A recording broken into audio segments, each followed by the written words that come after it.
You are tuned to the Witching Hours, and I'm your host, Kanaskacarter. Today we're going to be talking about an interview with Glenn Davis about Roswell that happened many years ago in New Mexico. So this interview was November 19th, 1990. And he worked at a funeral home around the same time that Roswell had happened. He received a phone call at 1:30 p.m. from a mortuary at the Walker Army Airfield Base inquiring about the smallest casket that they could possibly have. And he said it would be 4 feet to about 3'6" in feet. And then the guy said, "I'll get back to you," and called again 45 minutes later asking about if he was to preserve a body, what way would they go about preserving a body if they found it out in the elements and it was exposed to the elements. So he was actually tending to an airman that had been injured, and he was at the air base and wanted to speak to a lieutenant that had worked there. So the lieutenant saw him while she was walking in between rooms. He walked down the hallway just to try to speak with her. And she told him to get out of here. You're going to get into big trouble. If you stick around here, please leave. And leave in a hurry or you're going to get into trouble, right? So he turned around and there was another officer there and said, "Hey, wait a minute." And he said to the officer, "Looks like you've had a crash. Where was the crash?" And he said there wasn't any crash. He said, "Wait a minute," and then inquired about a crash out at the base. So he spoke to another officer that he was waiting on to come out of the room. He said, "This man says there was a crash, and he was inquiring about our crash out at the base." So the red-headed man, who he said was like a very angry, not a very kind man, said, "You did not see any crash. There was not any crash. You get the hell out of here. You didn't see anything, and you don't talk to anybody. You're going to get into a lot of trouble. Somebody might be picking your bones out of the sand," is what he said to him. Another sergeant said, "Yeah, but he would make better dog food for our dogs." So they were already threatening his life just by being there and asking about this crash that had allegedly not happened. So he was escorted out by 2 MPs that lifted him up by his shoulders, and they followed him back to the funeral home. So as he was entering the hospital, he saw the back of a vehicle, and it looked like debris was in the back of 2 vehicles. And parts of the emergency doors were open, and some of the debris from a plane or something was sitting in the back of these vehicles. So the debris was 2.5 to 3 feet long, and it was propped up on the side, shaped like half of a canoe, and looked like stainless steel, but had a blue tint and a curved part to it. So the strange thing was, he said that there were some signs, like Egyptian symbols and signs, that were 3 inches high on the bits of debris that he had seen. There was also another ambulance with similar debris with the symbols on it also. His friend called shortly after that, and she wanted to meet up with him. So she called and said, "I know you've been trying to meet me, but I haven't been available. Meet me at the officers' club and we'll have lunch. I want to talk to you." So he said, "I was curious as to what had happened, what was going on that night." And she said, "You won't believe it. I don't believe it either."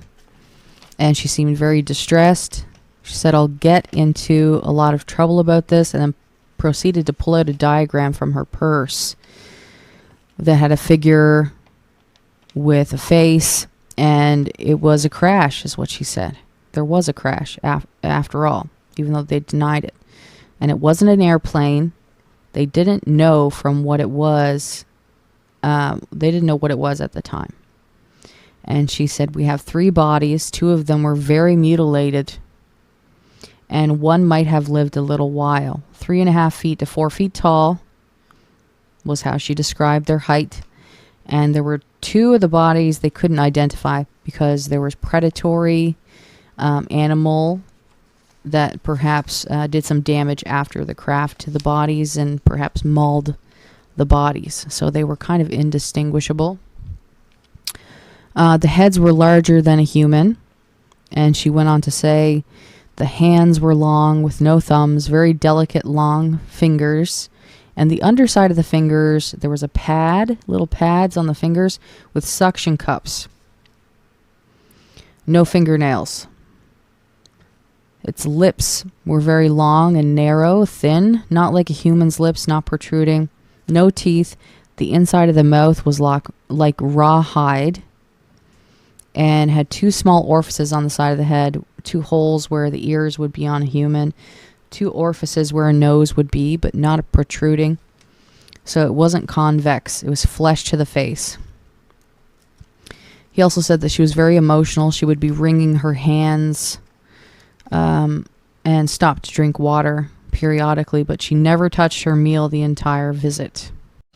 She said, "I've never been so horrified in my life. I've never seen anything so gruesome, and I've never smelt anything that smelled worse in my life." The smell was so bad that the people examining the bodies from the crash would have to take breaks in between examining the bodies and go to another room. That was why she saw him in the hallway. She was coming out because she felt sick.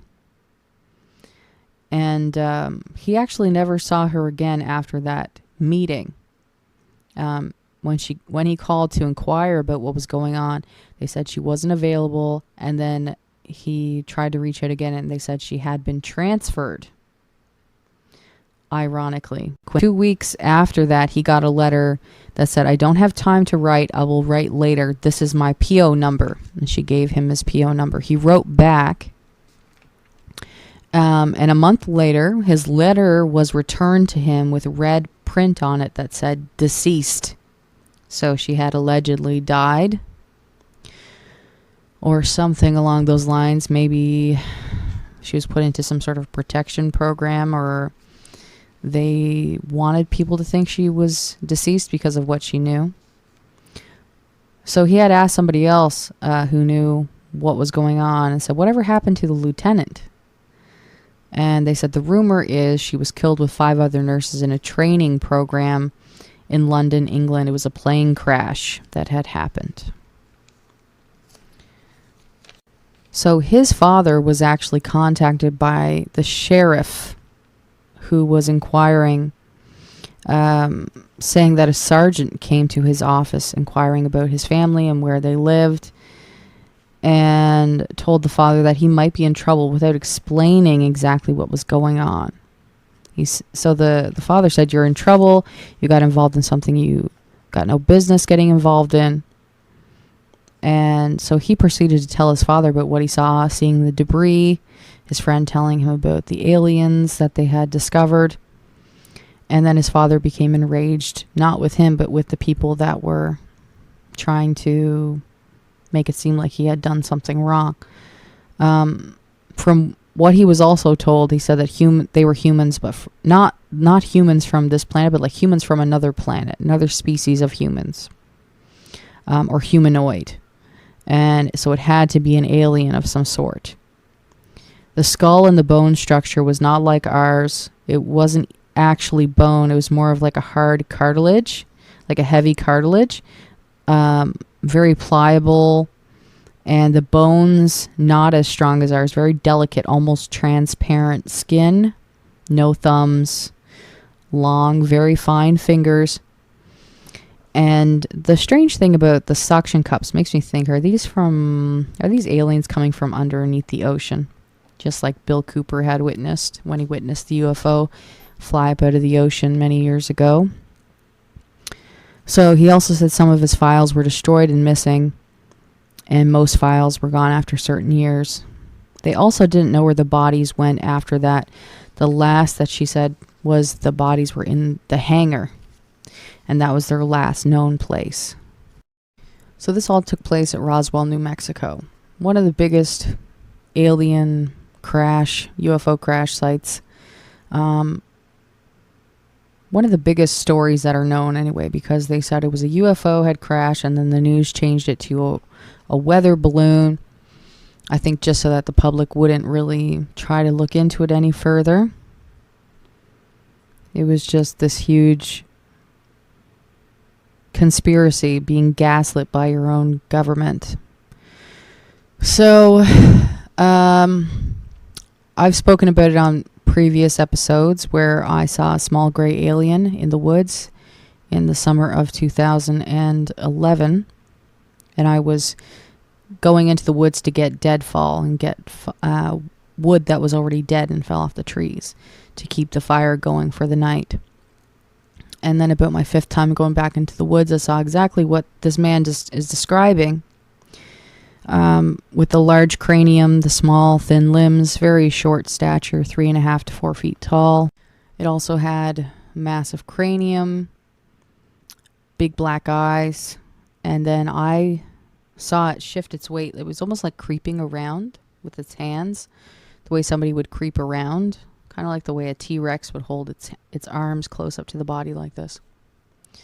And I was about maybe 1 foot away from this thing.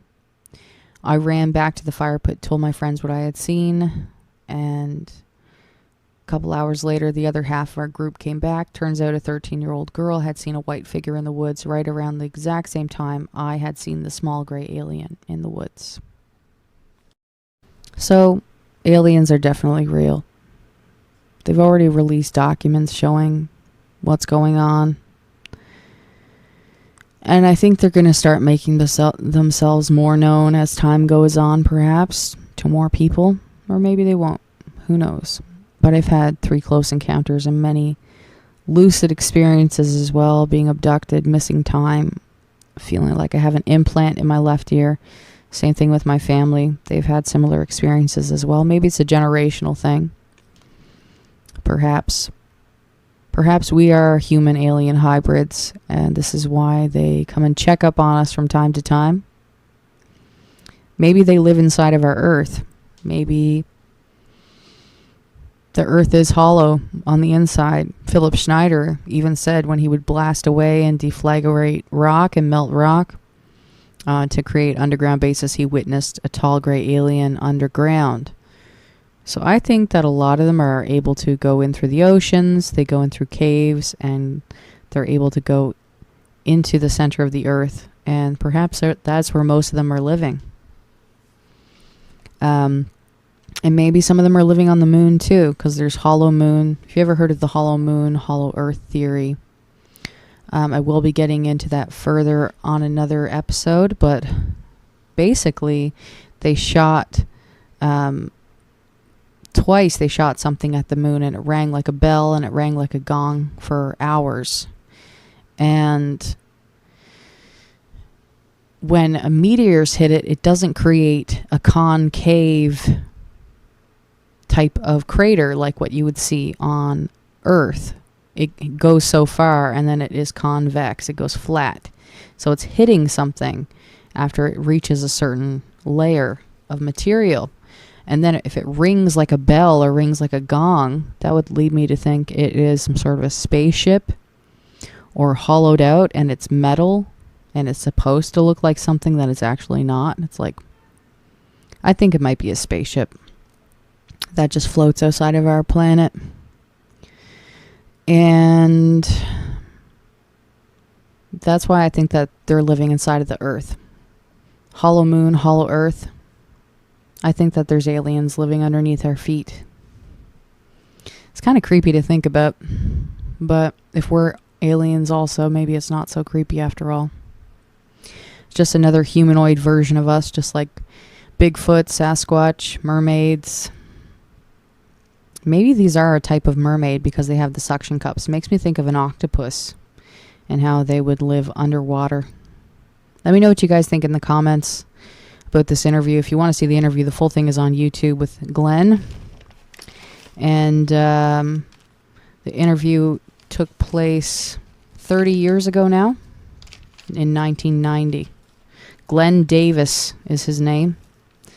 And the interview took place on November 19th, 1990, about Roswell. Roswell, New Mexico. Anyways, guys, I'll see you next week for another episode of The Witching Hours. I'm your host, Kanaskacarter. Have a great week. It's almost Halloween. I can't wait till Halloween. Maybe I'll dress up in some costumes for those episodes. Anyways, guys, I'll see you next week. I love you so much. Have a good day.